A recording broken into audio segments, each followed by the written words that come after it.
You know, just looking at motorcycles these days, do you think we're the last big generation to ride motorcycles? Yeah, I think the new generation is a little wimpy. I think they're smarter anymore. Linda says she thinks they're smarter than we were. Yeah, but they're not having as much fun. I'll tell you a modern day story. My next door neighbor races motorcycles. He even got his license, professional license. And he came over and we were talking motorcycle. I was talking about Triumphs, and he was saying, "Yeah." And then I racing. He says, "I have to adjust the traction control and da da da, and just this." And I'm looking at him like, "What the hell is he talking about?" And I'm talking about kick starting and stuff like that. And he's looking at me like, I don't know where this guy's coming from. Well, you know, I went over to the dark side too. I was a purist for years and years and years. And I figure I've got some over 400,000 miles on the road. And my right wrist is shot. You know, any length of time holding that throttle bothers me. So my last bike, or the one bike I have right now, has electronic cruise control. I can't tell you how much I like that. And I would never, ever, ever have bought that in years past. Yeah. They're just different machines than they were back then. Yeah. Yeah. A long shot. The difference between David riding and your riding. Oh, yeah. And Mike can appreciate this. You know, we'd all go, wherever we'd go to Dalton and ride up in the mountains. Mike, me, everybody else, and kind of a thing of pride. We'd come back. You couldn't distinguish the person between the bike because we would covered with mud. Here comes David. He's been everywhere we've been, and he's riding up. Yeah. The tires aren't dirty. Yeah, he was the cleanest motorcycle rider I've ever seen in my life. I remember one day though, up in close to the lake, we were riding, a group of us, like I said, we were riding up close to the lake, and he was working his way around the big mud hole. Through the mud hole right beside him. Of course, we were like kids. We'd go right through it. Oh, yeah. I wish we had video, because I got a couple pictures of my CT here that just got back from one of those rides, and you could tell it was muddy. Yeah. Yeah, you guys weren't with me. This was when I was living in Florida. We were out, another fella out riding across the swamps, you know, and there were just patches of water all over the place. And we are just really screaming. I have no idea, maybe 30 miles an hour. And I can remember all of a sudden the front end just went away. And the next thing you know, I'm airborne and head over heels, landed head first into the mud. And number one, my knee is killing me at this point. I think I've broken my knee. And I turn around and look, and my motorcycle's standing straight up. It had dropped into a hole and flipped me over the top, and my knee had caught the crossbar coming across the top of the motorcycle. And I'm just laying there writhing in pain. And it took 4 guys to unstick that thing from that muck, that Florida muck, to get it out of there. You realize how many times we fall? I can't count the number of times I was thrown off my bike. And if I was to do that today, I would. Oh man. I know it. I couldn't get up. I'll tell you a stuck in the mud story. Y'all weren't, I don't think it was with us, but Brooke and David Smalley's dad worked at the power plant there on South Bob Drive, Plant McDonough. And it's a coal plant, and they had a lot of property out back. And one of them, they had 2 pieces of things called a fly ash pond. It's where they dumped the fly ash, the remnants of the coal burning. And they wet it down to keep it from blowing away. And Brooke and David and I were able to get in there, and we would race our bikes in the fly ash around the fly ash pond. And David, you were talking about your bike getting stuck. That would happen. That the bikes would just get mired down in that fly ash, and you'd stop. And then over the handlebar you'd go. No, it was great fun. We had a ball. Fly ash all over us, breathing and eating and drinking fly ash, and having to pull those bikes out with the suction and stuff like that. Yeah. on that broken collarbone. Where did I break my collarbone? I broke it somewhere. I was in Florida. So I don't know. Oh yeah. That was Flat track. flat tracking over off of Paces Ferry.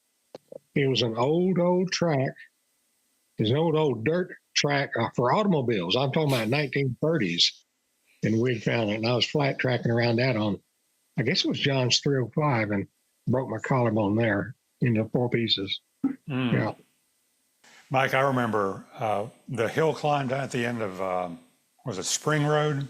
Oh, yeah, yeah. We were all Before up. they built interstate, before they built 285 all Yeah. the way it up. Yeah. Yeah. Yeah. Rick, I don't know if you remember, the Sundays people used to gather out there and go scream up that hill, all the two strokes, rah, rah, rah, rah, up there. And there was one particular day, Mike, I think you and I were out there. This guy on a BSA 441 Victor pulls in with his son. Missing a leg. No, not this guy. This is a Oh. different guy. This guy had his son on the back, and he got his son off, looked at that hill, and just kind of idled up to the top of the hill and turned around and came back down, and everybody just left. Yeah. Like a tractor. Yeah, exactly. But guys, we rode power lines and stuff like that. You'd never do that kind of stuff today. Oh, absolutely not. Talking about power lines, you remember on South Cobb Drive, we had Georgia Power had a transmission line still there that paralleled South Cobb Drive, and we could ride that right away, just up and down South Cobb Drive. Yeah, I remember racing a bull taco through Flatwoods area on my 175, and was keeping up with the guy, and he looked at me and said, "How in the hell are you keeping up with me?" I just didn't know any better. That's right. Yeah. Just thought you could do it. Yeah. And I've enjoyed the maintenance of them. I always enjoyed working on them. Just liked all aspects of it. That was kind of me. Of course, I like to work. And working on them was really a lot of fun to me. Yeah, it was therapeutic. I mean, I enjoyed every bit of that. Well, that's why I got into the Triumph, the British bikes was, I had Corvettes and other car Jags and stuff I worked on. I got the age where, rolling up under a car was almost impossible. And working on a bike, like you say, was more therapeutic, and it was good. Yeah, never tired of that. Plus the fact that they were always toys, so if I didn't finish it today, I could always finish it tomorrow. You could scoot off to the corner of the garage and not get in the way or anything like that. Right. Mike, what made you decide to go from dirt bikes to street bikes? I got older and went to a road bike, and it was nice staying on the road. And Yeah, I'm really glad we started on dirt bikes. So I really believe the skills we learned there were instrumental in keeping us safe on the road when we rode. Yeah. Mm-hmm. And I've enjoyed it. Anymore, there's no places to ride them. Yeah. And I've so much enjoyed the traveling I've done on them. Yeah. Mike, you may have been with me on this one. We were hill climbing after dark, midnight or whatever, out of that same part on Spring Road. And do you remember the day I pulled my back? no, it didn't affect me any, so I didn't. I don't We were going up the hill. I was going up the hill. I got almost to the top and couldn't make it. So I just laid the bike down, no big deal. Turned it into the hill, rolled it down the hill. And when I stopped and tried to get off the bike, something just pulled in my back. I thought, oh, God, this is not good. So we were done for the night. And I was still living at Mother and Dad's, so we rode back over there. I got to the driveway. I had to lay the motorcycle on the pavement to get off the bike. I couldn't swing my leg over. So I go upstairs, and I'm working for Sears, where Rick got me the job there. That's right. Woke up the next morning, swung my leg over the bed, and that's the only time in my life I've ever seen stars. And I blacked out because I had hurt my back so bad. Went to the doctor, but yeah. And then I used to tell my motorcycle class when I taught, I tell them, I said, nope, I've never been down on the road, but I've hit half the pine trees and fallen in 2/3 of the mud puddles up and down the East Coast on dirt bikes. Yeah. Oh, yeah. Even though I didn't get dirty. No, you didn't. But I will tell you, Mother had to ration the 409 in the house. Remember the 409 cleaner?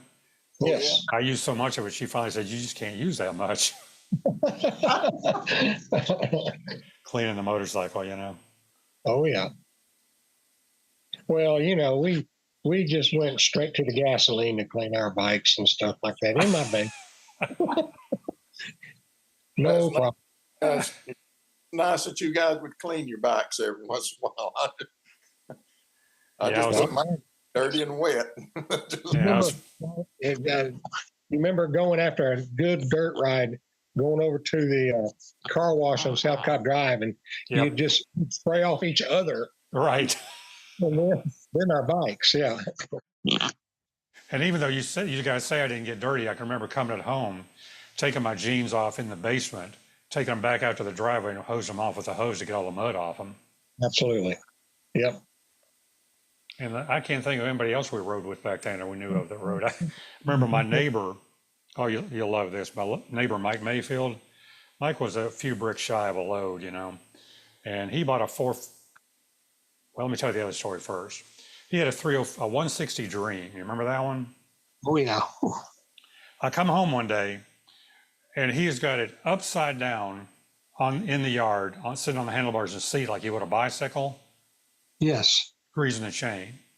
Now, of Good course, man. oil and gas is pouring out on the ground, and thinking, well, this is really bright. This is the name I remembered now. Was that the guy that you sold your bike to? No, it's the other neighbor, different neighbor on the other side. Mike, if you Hey. look at the house, Mike was on the left side, the other guy was on the right side. Yeah. So Mike is doing this. Now, do you know what his career became? He joined the military. He became an aircraft mechanic. Oh, really? I just picture this jet upside down on the tarmac, changing tires or something. That's scary. But he also eventually got a 450 Honda when they came out, and I thought, man, that's big iron there. That's a great bike. I actually got on the back and went for a ride with him. That was the one and only time I've ever been on the back of a motorcycle. Terrified me. Now, as I record this, we're in 2024, and it's been 56 years since I started riding. My parents have been gone for about 15 years right now. But about, I don't know, 5 or 10 years before they passed on, I was over at their house. We were talking about a trip I'd been on, and I don't even remember where now. And they confessed something. They said, "Do you know why we let you have that first motorcycle?" I said, "Well, no, not really." They said, "Because we knew it was a fad and you grow out of it." Well, here we are 56 years and some 400,000 miles later, and I'm still as passionate as ever. So I guess one day I'll grow out of it, but not anytime soon. So when did the traveling portion start? Well, that's a topic for another episode, and we'll explore it later on.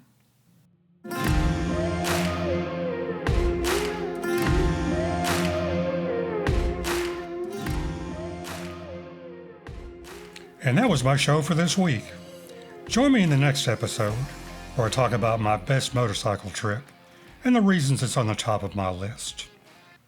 Talk to you soon, and thanks so much for listening.